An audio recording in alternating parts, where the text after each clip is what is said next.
Un país, para ser un país oficialmente, necesita 5 cosas. Tener una población permanente, tener el territorio definido, tener un gobierno funcional, tener la capacidad de relacionarse con otros países y ser reconocido por los demás países del mundo. ¿Qué pasa con Taiwán? De los 5 le falta justamente el último.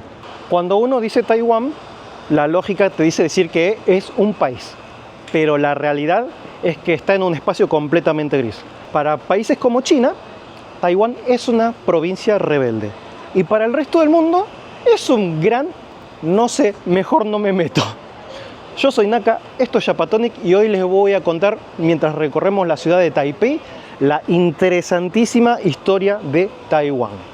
La mayoría de los países del mundo no reconocen a Taiwán como país. Es más, son apenas un poco más de 10 países, del cual de países hispanohablantes son solamente Honduras y Paraguay los únicos 2 países que reconocen a Taiwán como un país. O sea que ellos tienen entre sí embajadas oficiales, pero en los demás países del mundo hay como embajadas camufladas que se llaman oficinas de representación de Taiwán. Básicamente son embajadas, pero no pueden llevar el nombre de embajadas. Pero a ver, ¿por qué la mayoría de los países no quieren reconocer a Taiwán como un país? Básicamente porque China tiene la política de una sola China. O sea, eso quiere decir que esto le pertenece a China según los chinos. Y por lo tanto, China no quiere que los demás países del mundo reconozcan a Taiwán para que pueda tener una independización. Porque básicamente China es mucho más poderoso y no quiere que los demás reconozcan a Taiwán porque Taiwán le pertenece al Partido Popular Chino.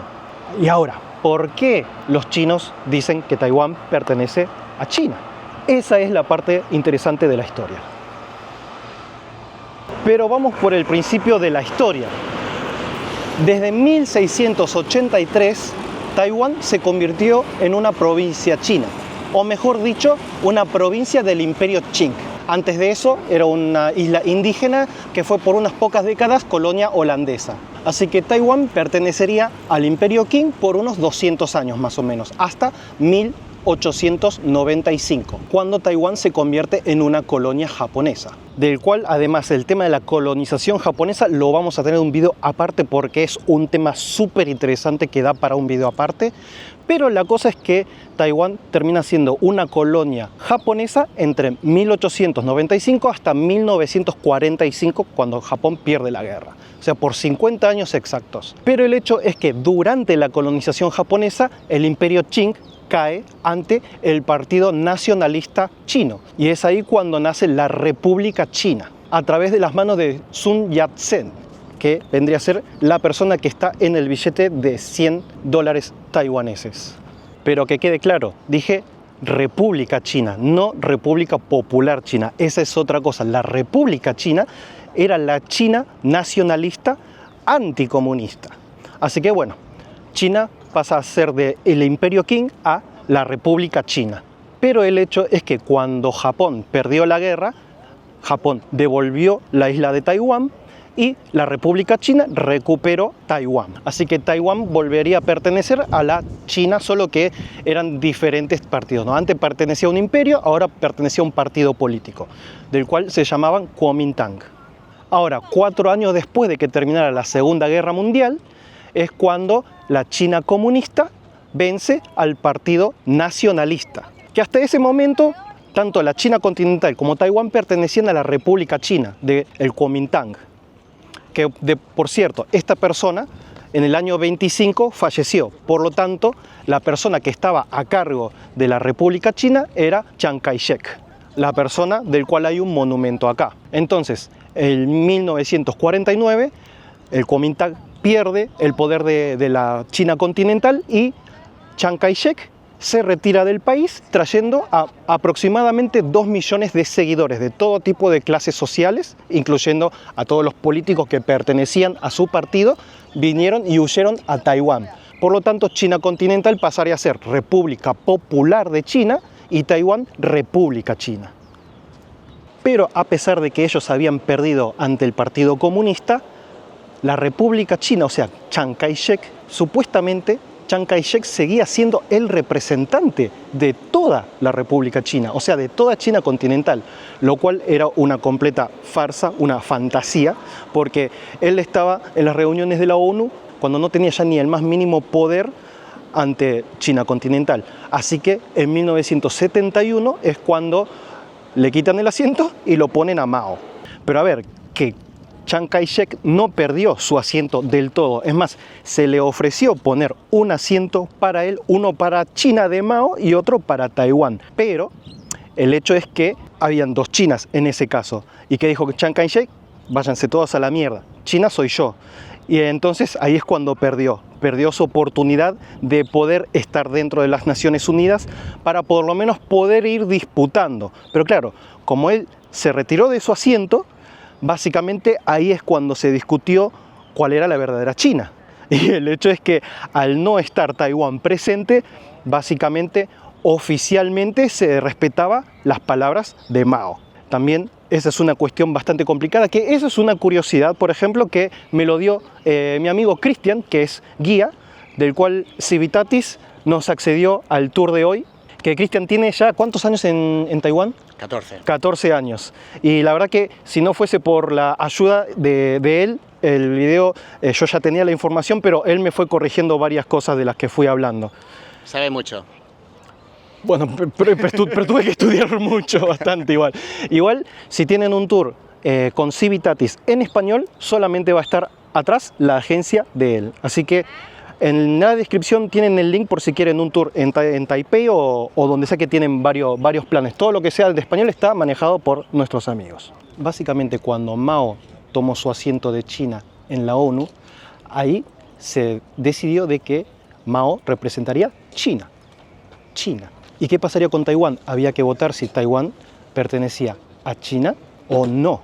Y ahí es cuando Chiang Kai-shek se fue y básicamente nunca se votó oficialmente si Taiwán pertenecía a China continental o no. Miren, ahí justamente hay una foto de Chiang Kai-shek con Roosevelt y Churchill, bueno, y la mujer de Chiang Kai-shek. Es que claro, era un partido nacionalista, básicamente capitalista, por lo tanto se llevaba bien con los aliados.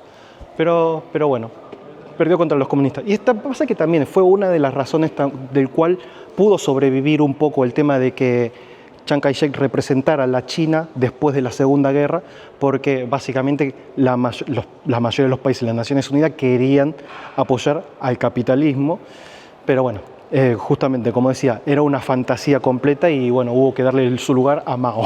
Ahora, cuando Japón pierde, Japón tenía que entregar su rendición, los papeles de rendición nada más. ¿Y qué hicieron los aliados? Le dijeron a Chiang Kai-shek, que era el representante de la República China, que vaya a recibir la rendición, y mandó a su gente a recibir la rendición, pero en los papeles de Japón no decía a quién se le estaba entregando Taiwán.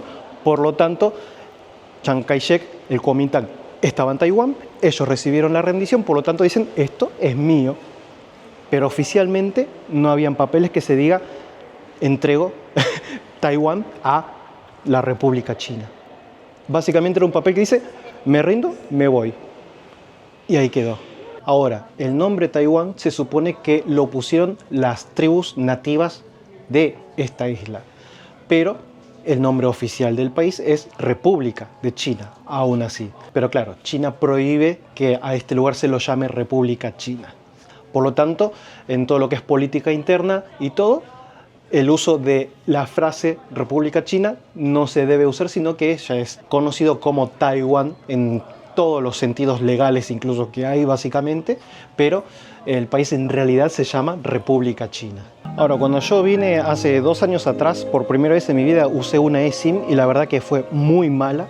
Yo dije, el internet de este país es muy malo y además que el servicio era caro porque se pagaba por día, era internet limitado y de ahí como que me quedó un pequeño trauma de las eSIMs. Después, cuando usé por primera vez Holafly, dije, ok, el patrocinador es muy bueno y es por eso que puedo asegurarles que Holafly sí es una eSIM que conviene, que tiene datos ilimitados y tiene buena cobertura. Por lo tanto, recuerden que si viajan, sea Japón, Taiwán, el país que sea, tienen el código de descuento Japatonic para tener una eSIM limitada para la cantidad de días que necesiten al país que vayan. Yo, a donde sea país que vaya, siempre uso Holafly. Tin Tai Fung, que este vendría a ser básicamente el restaurante más famoso de todo Taiwán, internacionalmente por lo menos. Tin Tai Fung. Sí. Tin Tai Fung. Sí. Bueno, este restaurante fue fundado por gente que vino con Chiang Kai-shek. El fuerte del restaurante son los dumplings Xiaolongbao. Xiaolongbao, que significa pequeño saco del dragón. Pequeño saco de dragón. Vamos a comer sacos de dragón. Y no hay que quemarse, ¿no? Ah, En el barrio chino de Yokohama hay xurompos que son igual de ricos, ¿eh? Me gusta, pero no sé por qué me esperaba. Igual tampoco me esperaba tanto, porque ya en mi viaje anterior a Taiwán ya vi que la comida de Taiwán como que no está sobrecondimentada como en Japón. En Japón uno tiene la mala costumbre de condimentar mucho y eso hace que la comida taiwanesa quede con poco sabor. Pero yo creo que ya es culpa de la gastronomía japonesa. Pero muy, muy rico. los taiwaneses, por norma general, dicen que este sitio es un sitio turístico, demasiado popular, que hay que hacer cola. Porque es cierto que tú puedes ir a cualquier restaurante y te van a hacer esto. ¿Y va a estar rico? Sí, va a estar rico. Pero no solamente el turista que viene por primera vez, sino también extranjeros que ya llevamos un tiempo viviendo aquí, que hemos probado un poco de todo. Sí. Normalmente estamos en desacuerdo con los taiwaneses. Los taiwaneses dicen que no hace falta venir aquí, que puedes ir a cualquier otro sitio, cierto, pero lo dicen porque aquí es más caro Ah, claro, claro. que en otro sitio cualquiera de barrio. Pero no quiere decir que esté más bueno. Acá tenemos el dumpling, pero tostado. Ahora, por ejemplo, estamos en una zona donde se asentaron los militares del Kuomintang cuando Chiang Kai-shek huyó de China. Y bueno, muchos militares se instalaron en diferentes lugares y del cual acá esta era una zona de campos de arroz y del cual había muchas casas precarias porque justamente la idea de los militares de la República China era que de acá a 2 años iban a volver a China. Obviamente eso nunca pasó. Lo que sí pasó es que en el año 75 Chiang Kai-shek murió y ahí pasa el poder a su hijo. Y esto fue un momento muy importante en la historia de Taiwán porque Chiang Kai-shek, él fijo, dijo que quería volver a China, que iba a volver a China y que iba a recuperar China. Pero su hijo fue un poco más maduro en su pensamiento. Él dijo, nosotros no vamos a quedar acá, China ya es muy poderoso. Básicamente levantó la ley marcial, del cual Taiwán tuvo la ley marcial más larga de la historia de la humanidad, como unos 40 años de ley marcial. Sucedió de que él, en el año 88, él también murió. Y cuando él murió, asumió el vicepresidente, que era un taiwanés nativo de Taiwán, que Chiang mismo eligió, Lee Teng-hui. Y el hecho es que esta persona, como era un nativo taiwanés y como el mayor líder dictador del Kuomintang había fallecido y no había un próximo dictador, la gente empezó a dar presión. La gente empezó a manifestarse diciendo de que querían que Taiwán se independice, democratización, que haya apertura política, económica, lo que sea. Y bueno, dicho y hecho, lo logró, lo pudo hacer. Por un lado se dice de que sí, él quería una completa democratización del país, por otro lado dicen que fue presión, pero la cosa es que en el año 1996, Taiwán por primera vez en su historia pudo tener elecciones presidenciales. Que bueno, entonces el gobierno reconoce los asesinatos de la masacre del 28 de febrero del 47. Más de 3.000 ejecuciones políticas. En 40 años se encerraron decenas de miles de presos políticos, del cual cuando llegó la democracia, a los ciento pocos que quedaron, obviamente los liberaron. Pero a ver, que nos estamos adelantando mucho porque ¿qué fue el incidente del 28 de febrero de 1947? En esa fecha sucedió de que, bueno, Taiwán estaba bajo un mandato de corrupción. La gente estaba descontenta con el nuevo gobierno de la República China y en ese día, el 28 de febrero del 47, sucedió de que había una anciana que vendía cigarros de contrabando y los militares de Chiang Kai-shek, parece que por alguna especie de reclamo injustificado, le quitaron sus cigarros. La señora lo reclamó y a cambio recibió un golpe con la culata de un rifle.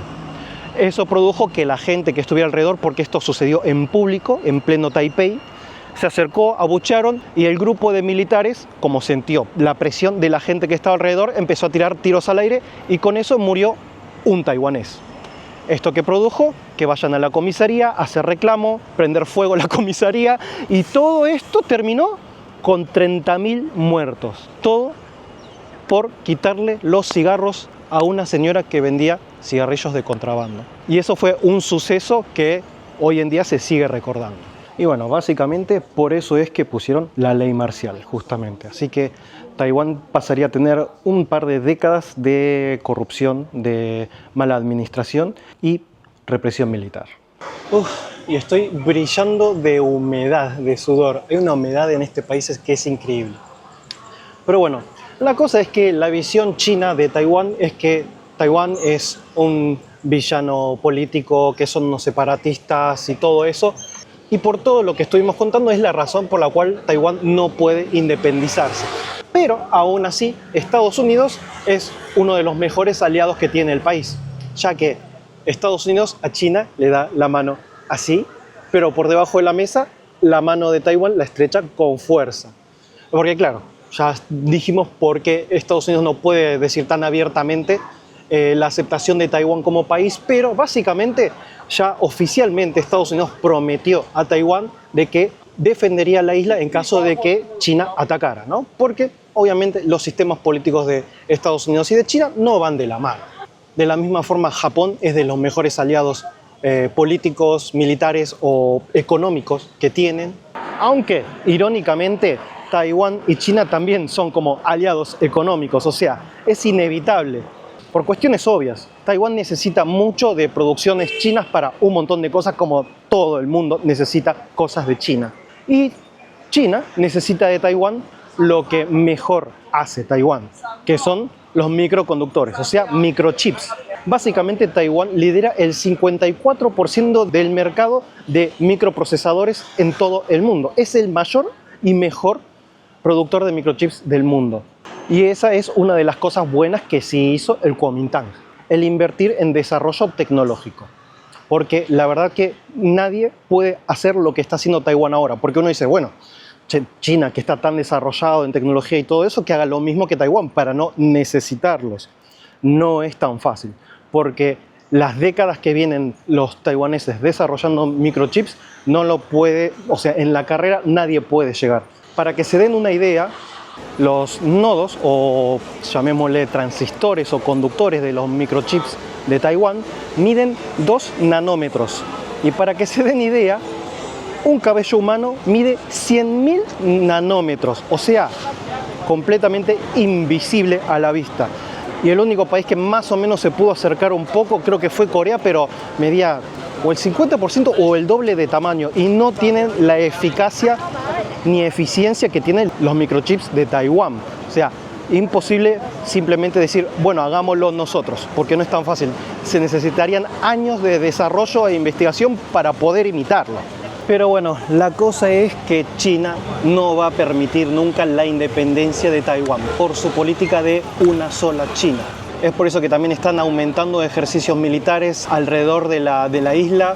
Pero, a ver, que también Taiwán está bastante armado, tienen el apoyo de Estados Unidos, pero la realidad es que no se sabe cuándo puede haber una invasión de China y hay un gran miedo de que suceda a corto plazo en pocos años. Y bueno, espero que les haya interesado este contenido, pero el que sigue va a ser mucho más interesante, por lo menos para mi gusto personal, por el tema de la relación con Japón. Y no se olvide de unirse a miembros, que van a ver videos también de Taiwán ahí y de algunas cosas rojas, que justamente hoy vamos a recorrerlas. Así que nos vemos de ese lado. Un saludo a vos, a tu familia, a tu mascota y al forro de tu vecino. Ya está, el tema de cariñosa lo dejamos para miembros, ¿sí? Podemos monetizar tranquilo los videos de acá.